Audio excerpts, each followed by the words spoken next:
कुछ अहम खबरें। चूहों पर असरदार रही ये पोस्ट कोविड दवा, क्या इंसानों पर भी दिखेगा असर? मर्द लंबे रखें दाढ़ी, अकेले ना निकलें औरतें, कब्जे के बाद अफगान में तालिबान का फरमान। इसी सप्ताह हो सकता है मोदी कैबिनेट का विस्तार। ऑनलाइन क्लास के दौरान सेक्स करने लगे कपल, कैमरा भी था ऑन, वायरल हो गया वीडियो। पीएम मोदी बोले कोरोना संक्रमण से उभरने के लिए वैक्सीनेशन एक उम्मीद। भारत में अगस्त में आएगी कोरोना की तीसरी लहर, सितंबर में पीक, एसबीआई की रिपोर्ट। सीएम योगी ने मंच से पूछा अपराधियों की छाती पर बुलडोजर चलाना चाहिए कि नहीं। कल सोनिया गांधी से मिलेंगे कैप्टन अमरिंदर। पेटीएम दे रहा है 1000 रुपए का ब्याज मुक्त लोन। केंद्रीय कर्मचारियों के डीए पर हो सकता है बड़ा फैसला। और अब जानते हैं खबरें विस्तार से। कोविड को मात देने के बाद भी पेशेंट्स में कई तरह की समस्याएं देखने को मिल रही हैं। वैज्ञानिक इस दिशा में लगातार प्रयास कर रहे हैं कि कोरोना से ठीक होने के बाद पेशेंट्स में आ रही समस्याओं को कैसे दूर किया जाए। अब इस दिशा में वैज्ञानिकों को सफलता मिलने लगी है।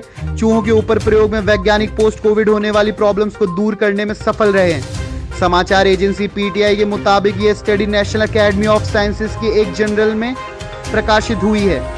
इसमें देखा गया है कि कोरोना से प्रभावित जिन जानवरों को खास किस्म का प्रोटीन एंजाइम अवरोधक दिया गया, उन पर उसका सकारात्मक प्रभाव पड़ा है। साथ ही उनके फेफड़ों में इन्फेक्शन में भी कमी देखने को मिली है। अफगानिस्तान से अमेरिकी सेना की वापसी के साथ ही तालिबान अफगान सुरक्षा बलों पर भारी पड़ रहा है। कंधार के अपने पूर्व गढ़ के साथ ही तालिबान ने 1/3 जिलों पर कब्जा कर लिया है। अधिकारियों का हवाला देते हुए जियो न्यूज ने बताया कि अफगान बलों के साथ देर रात भर भीषण भिड़ंत के बाद तालिबान ने पंजवाई जिले पर कब्जा कर लिया। बता दें कि अमेरिकी सेना के हटने के बाद मई की शुरुआत से ही तालिबान ने अफगानिस्तान के ग्रामीण इलाकों पर कब्जा करना शुरू कर दिया था। इधर खबर है कि तालिबान ने इलाकों में कब्जा लेते ही नए कानून भी लागू करना शुरू कर दिए हैं। इसमें कहा है कि कोई भी महिला घर के बाहर अकेले नहीं निकल सकती है। इसके अलावा मर्दों के लिए दाढ़ी बढ़ाना जरूरी कर दिया गया है। प्रधानमंत्री नरेंद्र मोदी अपनी मंत्रिपरिषद का इस सप्ताह विस्तार कर सकते हैं।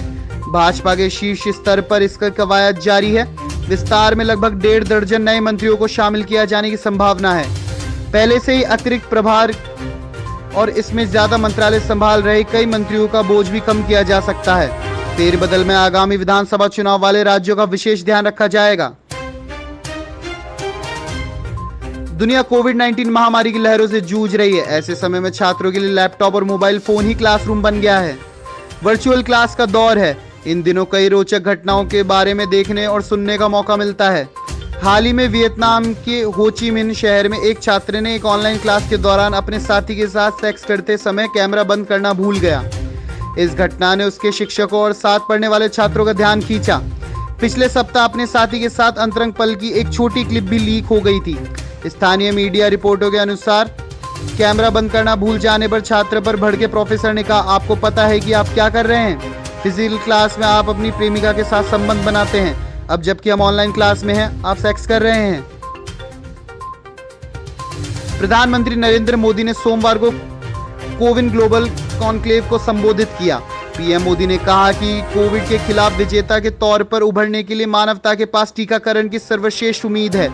प्रधानमंत्री ने आगे कहा कि महामारी की शुरुआत से ही भारत अपने अनुभव, विशेषज्ञता, संसाधनों को वैश्विक समुदाय के साथ साझा करने के लिए प्रतिबद्धता रखता है। अनुभव ये दिखाता है कि कोई राष्ट्र अलग थलग रहकर कोविड की चुनौती का समाधान नहीं कर सकता। हमें मानवता के लिए साथ काम करना होगा। भारत में भी कोरोना की दूसरी लहर की रफ्तार धीमी ही पड़ी है कि तीसरी लहर को लेकर कयास लगने लगे हैं। इस बात की संभावना जताई जाने लगी है कि अगस्त तक इस महामारी की तीसरी लहर आ सकती है, जो कि सितंबर तक अपने चरम पर पहुंच जाएगी। भारतीय स्टेट बैंक द्वारा तैयार एक रिपोर्ट में यह अनुमान लगाया गया है। मुख्यमंत्री योगी आदित्यनाथ ने अपराधियों के खिलाफ अपनी सरकार की ऑपरेशन क्लीन नीति को लेकर सोमवार को गोरखपुर में कुछ अलग अंदाज में बात की। उन्होंने जनता के बीच सवाल उछाले कि सरकार को अपराधियों की छाती पर बुलडोजर चलाना चाहिए कि नहीं। जनता ने हाँ में जवाब दिया। उन्होंने फिर पूछा कि सरकार की इस कार्रवाई का विरोध तो नहीं कर रहे, जनता का समर्थन तो है ना। लोगों ने हाँ में जवाब दिया। कुछ ने जय श्री राम के नारे भी लगाए। इसके बाद मुख्यमंत्री ने कहा कि सरकार अपराधियों और उपद्रवियों की संपत्ति कब्जे में लेकर उसे गरीबों में बांट रही है। सरकार का बुलडोजर अपराधियों की छाती पर रौंद रहा है। हमारी सरकार में विकास भी होगा और विनाशकारी तत्वों के खिलाफ सख्त कार्रवाई भी। पंजाब कांग्रेस में जारी कलह के बीच राज्य के मुख्यमंत्री कैप्टन अमरिंदर सिंह मंगलवार को कांग्रेस की अंतरिम अध्यक्ष सोनिया गांधी से मुलाकात करेंगे। सूत्रों की माने तो सोनिया गांधी ने मुख्यमंत्री कैप्टन अमरिंदर को मंगलवार शाम को बैठक के लिए बुलाया है। हालांकि अभी तक यह स्पष्ट नहीं हुआ कि इस बैठक में राहुल गांधी भी शामिल होंगे या नहीं। पेटीएम यूजर्स के लिए अच्छी खबर है। अब पेटीएम कस्टमर 250 रुपए से लेकर 1000 रुपए तक का लोन तुरंत पा सकेंगे। कंपनी ने सोमवार को पोस्टपेड मिनी की शुरुआत की है। इसके जरिए पेटीएम यूजर्स को छोटा लोन देगी और इसके लिए कंपनी 30 दिनों के ब्याज भी नहीं वसूलेगी। पेटीएम ने इस नई स्कीम को बाय नाउ पे लेटर सर्विस का विस्तार दिया है। कंपनी का दावा है कि महामारी के इस दौर में छोटी मोटी घरेलू आवश्यकताओं को इससे पूरा किया जा सकता है। पेटीएम ने इसे आदित्य बिरला फाइनेंस लिमिटेड के साथ पार्टनरशिप में शुरू किया है। प्रधानमंत्री नरेंद्र मोदी की अध्यक्षता में बुधवार को केंद्रीय कैबिनेट की बैठक होने वाली है। इस बैठक में कई एजेंडों पर मोहर लग सकती है। इस बैठक में केंद्रीय कर्मचारियों की डीए को लेकर प्रस्ताव पेश किया जाएगा। इस बात की संभावना प्रबल है कि इस प्रस्ताव को मंजूर भी कर लिया जाएगा। देश और दुनिया की तमाम खबरों के लिए बने रहिए शुभ 24 के साथ। धन्यवाद।